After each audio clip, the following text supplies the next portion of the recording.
Hello, everyone. I don't know if anyone's going to be watching this while this is live. I've never actually done this before. I think I'm just now able to do this for the first time on the channel. So I thought I'd try it out. I really just want to do something fairly quick here and just talk about some upcoming collaborations that I've been working on. The Friends of God Institute has a YouTube channel and as well as a Patreon account where they do podcasts and things like that. So me and a friend of mine, Chris Plants, were both interviewed last week, and they plan to air that on YouTube, the video on YouTube, tomorrow, starting at 5:30 p.m. Pacific, 8:30 p.m. East. And it's on Vatican II, a brief discussion. And here's sort of the, ooh, that really looks weird. Oh, it's backwards from the camera. Anyway, it's just me and Chris Plants. They just kind of an overview of things, just not a real in-depth discussion, but some good content I think that you might find interesting and helpful. Always have a great conversation when Chris is involved. And Anthony, who helps with the Friends of God Institute, is the one that interviewed us on that topic and sort of led the discussion and asked us questions to which we responded. So I highly recommend that you check that out. It was a great discussion. And then again today, me and Chris were again interviewed by James, who was the founder, I believe, of the Friends of God Institute. He just kind of did a Q&A that lasted quite a while with me and Chris, asking, how we ended up getting connected and our own backgrounds in theology and our thoughts on things. A lot of different topics. Again, a great discussion. So I'm not sure when that will air, but when it does air, we'll certainly let you know. And I hope you can check that out. If anyone has any questions, feel free to make any comments. If anyone is watching or if anyone has any questions. I'm also planning, I'm going to kind of keep on the down low a little bit right now, but in the works, I'm hoping if I can find the time, I've already been working on it, but it's something that I want to do carefully. I do want to do a video responding to a video that Taylor Marshall did recently on errors in Vatican II. And so that's something I plan to do, but I want to do it right. I want it to be sound academically. And so it might not come out quickly. It's something I've been working on. And because I think there's some things that need to be said and clarified based on that video. And so that's what I plan to do. And might get some help with that as well. So it might not just be me, but someone else involved. And that's kind of the plan right now, is to do that video because it's an important topic. And I do think we need to have discussions on the issues that people have questions on regarding Vatican II. A lot of people are struggling with it and have questions. I think that's something that does need to therefore be addressed and not just swept under the rug. But I also think it needs to be done fairly, and the hermeneutic, the interpretive tools need to be properly applied and not allowed to be misrepresented. I just think that's really important, and the church needs that today. So anyway, that's kind of what I've been working on lately. I'm still working my job full time, so I don't have a lot of time to dedicate to these videos, unfortunately, which is one reason I kind of wanted to try this, sort of randomly, this live stream, just to see how that goes. A little less formal, a little less prepared in advance, if you will.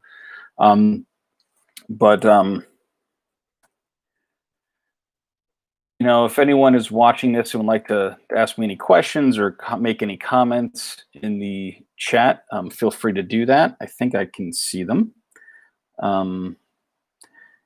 So we could go from there. But it's been tough lately. I really want to spend more time on my blog and on this channel. And it's just been extremely difficult with work, working really long hours and trying to devote the time to it that I'd like. But I do want to continue with this. If possible, if you're able, please support me. Help me to be able to justify it to my family that I try to take time I already have very limited time, and so it does take a lot. But anyway, so yeah, those are my plans. I have that Friend of God video airing tomorrow on their channel, and then record a second video with them today, and then plan to do another upcoming video responding to Taylor Marshall sometime in the near future when it's ready. So anyway, I'm glad to see that this channel has gotten some support. I'm up, over 800 subscribers now. I think it's about 815. I've been getting views on my blog from all over the world. I've seen it from Indonesia and Ireland and Australia and all over the United States, which is good. Gotten some good comments and through my blog, Sapientia Nulliformis, where people are expressing their gratitude for the work I've been doing. I feel bad because my blog's really suffered the last few months. I really haven't done anything on it. I've been focusing more on the YouTube channel because I think people seem to be more interested in that. I get more views than I get reads on the blog, so that's part of the reason. But yeah, I mean, I'm going to try to keep both of them alive and keep them running and see what the future holds in that regard. We're in a very strange time right now, and people are very confused about things. They have a lot of ideas. Hey, Carl. Hey, thanks for the comments. Yeah, I look forward to it as well. It's, I think, a very important topic, and it's definitely come to the forefront of the Catholic social media lately. And I think it does need to be handled well. And unfortunately, a lot of times it's not. And, there's a lot of difficult questions involved. And so I think it deserves some treatment. In any event, any particular questions anyone has or topics that they'd like to see me do videos on in the future, I'd love to hear what those might be and get some ideas for what I could do videos on. I am planning to do some more videos as well on moral theology. I kind of did that initial video, which wasn't my favorite video, but I think the blog was actually, which was the basis for it, is probably a better read than a video. But just on basics of moral ontology, or the metaphysics of human freedom. And I think that's a very important topic, but it can be dry for some people. So then later I want to go into the elements of moral discernment, or how you discern the sources of moral character of an action, object, ends, and circumstances, as well as go into maybe some other questions. Because I think one of the things we're lacking in our society today is the ability to reason morally. And instead it's just, well, how do you feel about this individual issue? And everyone keeps them separate. And that's in large part due to lack of logic, lack of philosophical training, and lack of, unfortunately, even catechesis. But, we need to have principles of moral reasoning, moral theology, and ethics that we then apply to different situations. And not just, well, I feel this, and what about that? It needs to be a little bit more structured. We have to be very careful with that. And our society, unfortunately, has lost that. And we definitely need a resurgence of that. And so I'd like to do some more videos in that realm, even though technically my background is systematic theology, which is dogmatics and foundational theology, fundamental theology. My particular area of expertise is actually ecclesiology, theology of the church, the origin, nature, structure, mission of the church. And that's sort of where I did most of my graduate focus, or at least that's the part that I did the plurality of my work on, if not the majority. And but my dissertation is actually is in the realm of theology of revelation, which was not my forte, but I ended up doing that on Joseph Ratzinger's Theology of Divine Revelation, because his original work on that had been rejected by his second reader for his Habilitationsschrift back in the 1950s was published, oh gosh, when was it, like 2008 for the first time?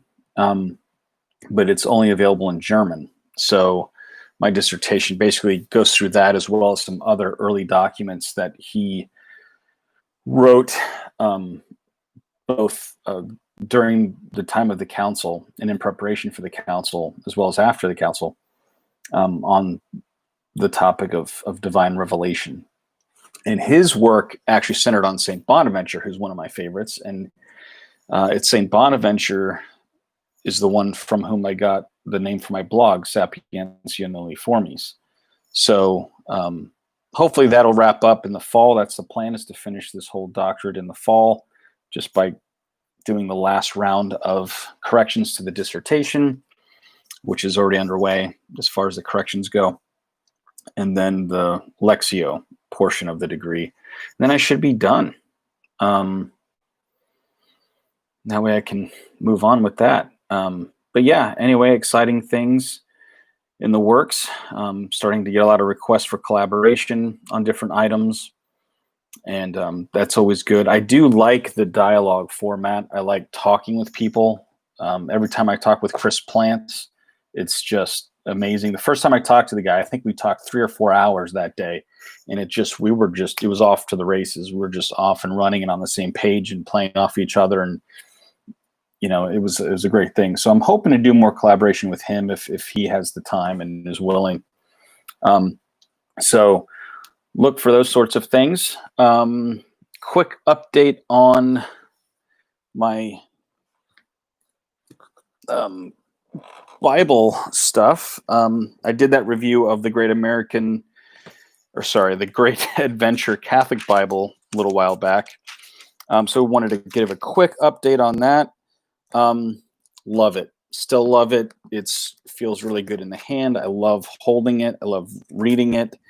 The layout, the font, the colors they use, the charts, the pages. It's very readable. And I think their narrative and supplemental book structure is fantastic for how to read the Bible, going through the main narrative books first, so you get a good idea of the flow of salvation history. And it's too bright. Let's see. Anyway, so I'm working through that reading plan, and it's been great because I can just read several chapters in a sitting. I am focusing on reading through the narrative and not jumping around from different parts of the Bible, and it's really helping me see doing it that way instead of reading from the first book, Genesis, through the last book, Revelation, is not really the best plan. So following their outline has been really helpful. It helps me see the flow of the events more clearly and see the progress of salvation history. So I do recommend that Bible. It's a great translation. It's the RSV Second Catholic Edition. Anyway, I do recommend it. It's a great Bible. I'm glad I got it. All right, let's see. So Carl, let's see. I started school in 66. So my systematic theology is based in more felt than fact, I'm afraid. Yeah, that is sad. Unfortunately, that can happen in various schools where they're more emotive than factual or scientific based. So I'm going to make a comment about that in a minute. John Erickson says, it'd be interesting to have a video comparing Communio and Thomistic views on the Trinity and/or Christology. Okay. Yeah, I'd consider doing that. I don't know that there'd be much of a difference, to be honest. Especially when you consider that despite what people say, de Lubac really pretty much was a Thomist. He just also read the Fathers, because Thomas read the Fathers. I mean, now Ratzinger's not so much Thomistic explicitly. He's more Bonaventurian, but so you could compare Bonaventure and Aquinas on the Trinity, and you kind of have the same thing. There really aren't any differences on the Trinity that I could think of offhand. Ronner's book he's not part of the Communio school, but Ronner's treatment, his book on the Trinity, I thought was one of his worst. So that might be a good comparison. I did not care for that book at all. Christology, that could be interesting. Yeah, I actually took a doctoral seminar course on the what was the name of the course? It was a doctoral seminar course, 800 level course on Aquinas on the Incarnation and Passion. And that was a great course. I already loved Aquinas before that. But that course going through his Christology and his understanding of incarnation and how Christ knows, and he actually changed his mind on one of those points. It's on a minor point, but it was interesting to see that change, and go through the Passion and how he handles soteriology, theology of salvation. Was fantastic. It really was. I loved that course. The professor was a nice guy. I was surprised he offered it because I didn't really think of him as a Thomist, but it was a really good class. So Christology and Trinity, that'd be interesting. I might have to look into that. Sorry, but offhand, I can't think of many differences in those regards. I mean, when you're getting into Christology and Trinity, you're getting into a lot of dogma stuff. You're not going to see much difference there because they are fully orthodox, the Communio and the Thomist views. So you might see some differences in how they present an understanding of soteriology. So they would agree, obviously, on the dogmas on Christology and the Trinity. You might see some slight differences of emphasis on certain aspects of the relationship between the incarnation to Christ's saving work versus the cross. Like some Orthodox theologians, and by Orthodox here I mean small o, I mean Orthodox Catholic theologians, but you can include obviously the Eastern Church Fathers. You might see some differences regarding emphasis on the Passion versus the incarnation. So that's one place to start, because for instance, Thomas is asked the question, so this would be a difference perhaps between the Dominican and Franciscan school as well. So the Franciscan school, like Bonaventure, tend more towards the Eastern Fathers' approach to the incarnation and Passion, so how Christ saves. Aquinas, I appreciate the way he does it, with whether or not, all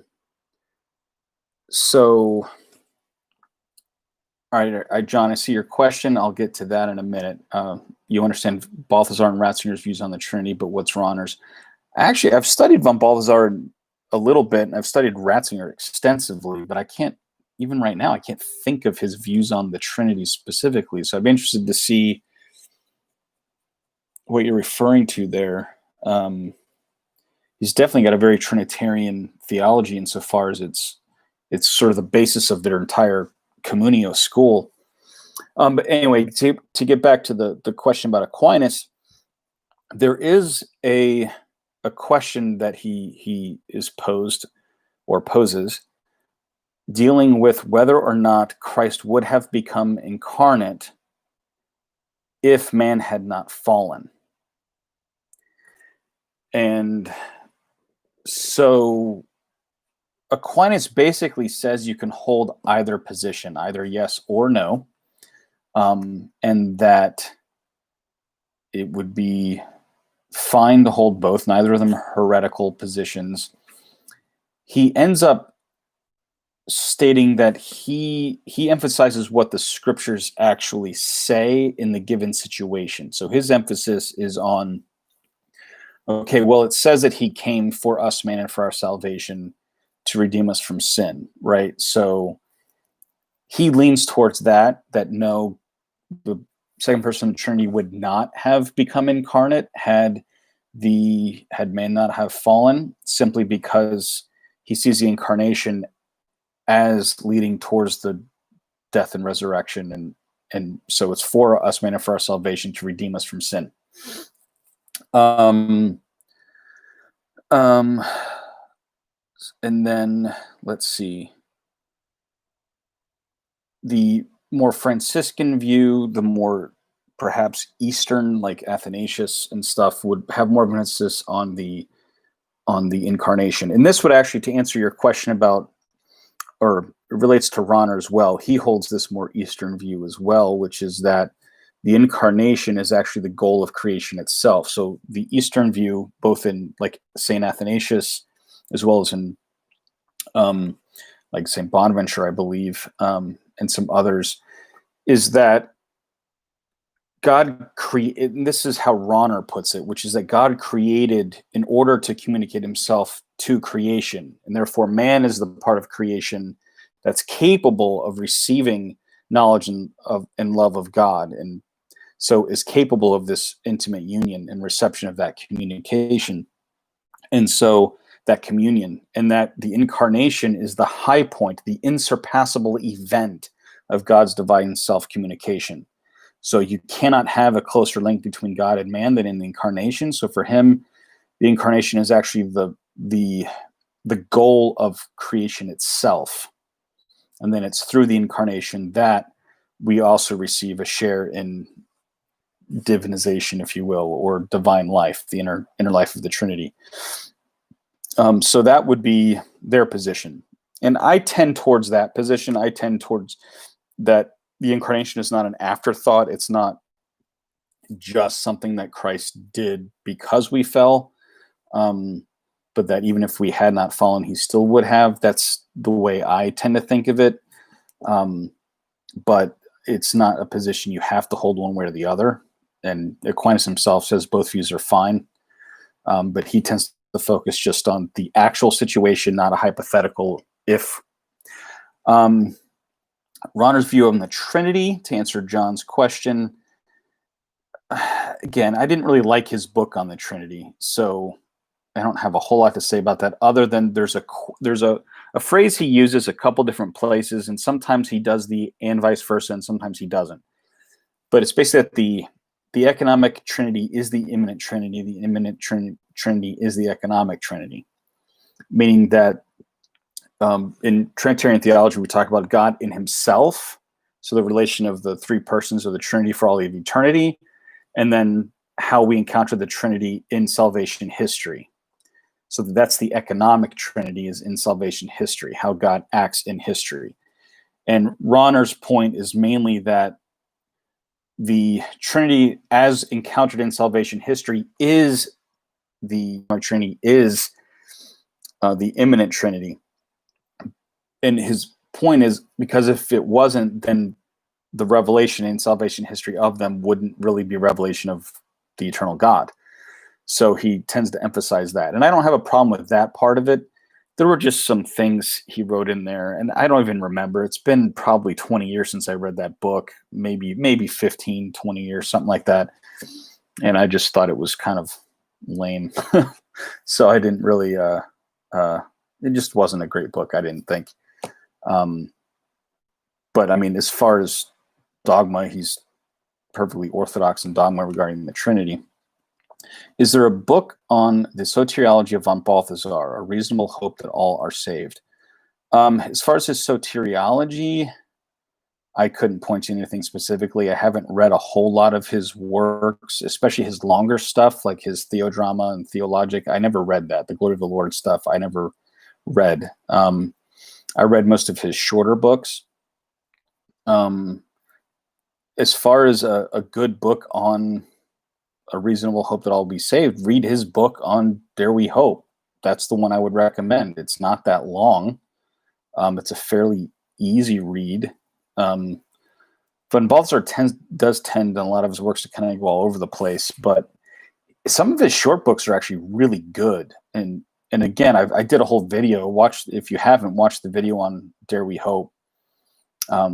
But I would read that if instead of reading someone else's take on what von Balthasar says, read what von Balthasar says. It's accessible. It's not that hard. It's not that long. So just read that. That's my recommendation. And that'll help you evaluate what other people are saying more accurately to know whether or not to trust them. And again, you can watch my video on that. Spoiler alert, I do end up not agreeing with his position, but I also think his position is a lot more nuanced than people think. So yeah, as far as what books to read his own book. Regarding, I'm trying to think about Ratzinger's Christology. I mean, definitely his works on his three volumes on Jesus of Nazareth. His theology tends to be very scriptural in that regard. Now, as far as where the Trinity really becomes important for Ratzinger and the Communio school is the fact that they really view the Trinity as the source and the end, the goal of all things, right? So, and this goes back to the medieval theologians as well. So there's a lot of scholastic stuff in here, guys. Don't let anyone tell you that there's no scholasticism in the Communio school. The exodus reditus, the flowing out from God and return back to God, is a major theme both of the scholastic time period as well as the medieval period in the church fathers. It was all over the place. So the idea is that God, of course, is the ground of all existence. Everything else that exists comes from God and is ordered towards God, right? So the proceeding forth and heading back to God. And so that's why the Communio school really gets its name. It's the idea that Communio is the fundamental reality of all existence, because Communio is the fundamental reality of God. God is a communion of three persons. And so for Ratzinger, he emphasizes the fact that that means belief in the triune God is a call to communion, because the object is communion. We are called to be in communion with God, and through that, our communion with God with one another. So therefore, that's where the church gets her essence as part of salvation. And that's why the church herself is a part of salvation, not something separate from salvation, entirely separable, because you have to understand that salvation is not merely individualistic. It is communal in the sense of being united in the faith with one another. Faith and charity with one another is part of salvation. So, there's a relationship between our sanctity and then the communion of the saints, right? That's why communion of saints is in the creed.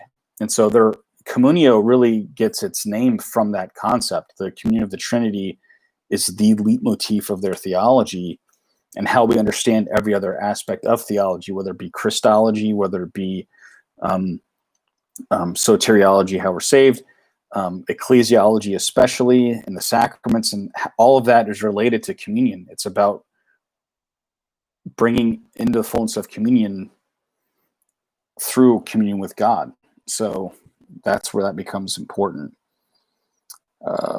Okay, it seems that some people swear by von Balthasar. I think you mean von Balthasar, and some people swear at him. Yeah, that's true. A lot of people swear by him. A lot of people swear at him. I kind of do both. I don't really swear at him per se, but I like a lot of it. Again, a lot of his shorter works. I love his shorter works, and I'll talk about those a little bit. John says Aidan Nichols has an interesting book on von Balthasar for Thomas. Yeah, Aidan Nichols is good. He's an easy read. He helps present things in a very understandable format, so I can recommend that. And hey, Salam, recognize the name from the blog. Good to see you on here. And anyway, so what else? Some people swear by him. Yeah, so von Balthasar has some great smaller works, including, there's one, it's on my shelf somewhere. It's called In the Fullness of Faith, on the Centrality of the Distinctively Catholic. And I think a lot of traditionalists and conservative-minded Catholics would love that book, because basically the way I read that book, it is a correction to false ecumenism. Because what people tend to do in ecumenical dialogue and studies is say, oh, well, okay, what is Christianity, right? And so they try to do it based on how we do when we talk about natural genuses, right, in species, that oh, well, what's essential is what they all have in common, and everything else is not essential. So you might say, well, what makes a tree? And then anything that is not required to be a tree is just accidental. It's not essential, right? That doesn't work with Christianity, von Balthasar says. He basically says that things that are distinctively Catholic are actually essential and not accidental to Christianity. So that's why the title of the book is In the Fullness of Faith on the Centrality of the Distinctively Catholic. And so in that book, he really does kind of lay the groundwork for working against false ecumenism that holds that all things are, all Christian denominations are equal and all that. And he makes a good case for why things that are distinctively Catholic are part of the essence of Christianity, and to lack them is to be lacking in the fullness of Christianity. And by the way, that's also the teaching of Vatican II. That's Lumen Gentium. It's all about that. It makes the distinction between the Catholic Church, where the fullness of the Church and all of her saving elements subsists in the Catholic Church. So that's where the fullness is. You do have you have the Eastern Orthodox churches, right? Now they have valid apostolic succession and valid sacraments, including valid Eucharist. So because of that, Catholic theology and teaching holds that they are church. So they do have the essence of ecclesial reality, even though they're lacking the fullness of the communion. So they're lacking in communion with Rome, which is important. But they are church because they have valid sacraments, including holy orders and Eucharist. And it makes a distinction between that and churches that don't have valid apostolic succession and therefore not valid Eucharist, like just Protestants. That's why it refers to those as ecclesial communities. So when it says churches or ecclesial communities, it's actually making a distinction there. Because if you don't have valid holy orders and therefore valid Eucharist, you can't be called church in a full sense. You're an ecclesial, so a church-like community, but you're lacking something essential, because the Catholic and Orthodox understanding of the church, ecclesiology, is that it's so intimately tied to the Eucharist as the source of ecclesial life and the fullness of the sacrament of the sacraments of initiation, that without valid Eucharist, you can't be church in a fully theological sense. And so that's von Balthasar, and that's also Lumen Gentium on that. So that's a great book. I highly recommend it. In the Fullness of Faith on the Centrality of the Distinctively Catholic. And then he also wrote a book. I love this. I read this book as a doctoral course on the early works of von Balthasar. I wrote my paper on it. And the English title is The Petrine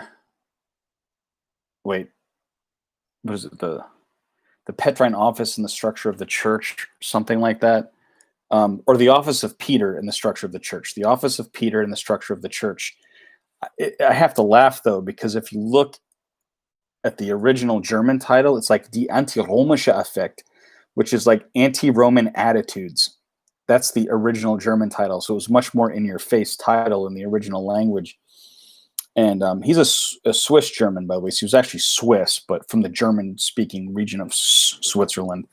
And it's actually a book written against not non-Catholics that have a problem with the papacy, but against Catholics who have a problem with the papacy. So he's talking about anti-Roman attitudes from within the Catholic Church and responding to those. And it's actually a really good book. It's kind of interesting. He talks about there you really kind of get an idea of, to get back to the question about communio, understanding of Christology. That's a good book if you to answer your question, John, about the communio school and Christology. He has this whole notion of the people around Jesus, his intimate relations, right? His deepest friendships are part of his incarnational reality, and not insofar as they're part of his human nature per se, but then so far as being an incarnate man is to have these relations, that they actually become archetypes for various aspects of the church. So he looks at Mary as an archetype of the church, right? So the feminine part of the church, the receptivity, the docility, the obedience of faith, all those sorts of things. And you've got the more masculine, the more authoritarian aspect, the teacher, the fatherly aspect is Peter. And so the authority of Rome and that aspect, Peter is sort of the archetype for that aspect of the church. And then you have John, who's the disciple, the beloved disciple, is sort of the mediator between the two. Love is the mediation between the more masculine or fatherly part versus the feminine and motherly aspect of the church. So that might be a good one to read as well. It's a little bit thicker than the other one. He's also, von Balthasar actually has another book that I don't know if I ever actually read it. I've been wanting to. It's called The Truth is Symphonic. And just the title alone really spoke to me. The idea that, the truth is really seen in all the parts combined together and seeing how everything is related. Because again, the Trinity is a relation of persons, right? So that's where there's a lot of good meaning and meat there. So anyway, those are things to consider reading and looking into. And again, I'm not really an expert on von Balthasar. Of the three, he's probably the one I don't know. I've probably studied von Balthasar the least in depth, even though I did have a doctoral course on his early works. I didn't really go into his theodrama and theologic and glory of the Lord stuff. So I don't know much about that. Not really that interested in the Adrian von Speyer part either. I've studied more Ratzinger and to a certain degree de Lubac, who was a huge influencer on both of them. So yeah, I hope that kind of answers some of those questions. Anything else? All right, well, I'm glad I was able to do this for a little bit tonight. Didn't actually expect it to go this long. Didn't expect anyone to even jump on, really. I was just trying to do a quick update on those videos, the one airing tomorrow. So, yeah, Carl, it is a beautiful title. The Truth is Symphonic. Let's see. Again, that video will air tomorrow at 8:30 p.m. Eastern, 5:30 Pacific, and it's on the YouTube channel. They only have like 37 viewers. I'm kind of surprised, or subscribers. It's called Friends of God Institute. So check them out. My interview, and then we did another interview with them today as well. So there'll be a discussion on that. And check that out. And thanks for joining, guys. Maybe I'll try to do more of these live streams when I don't have time to do full prepared videos. I love the interaction part. To me, that's I don't know, there's something better about it. I like dialoguing and talking about things. So yeah, thank you. And if you guys have any questions, feel free to leave them in the comments. If you want to see more of these kind of videos, these live streams, let me know, and I'll try to do that as well. And thanks for joining, and God bless. Have a good night. Thanks, John. Thank you, Carl. And God bless. Bye.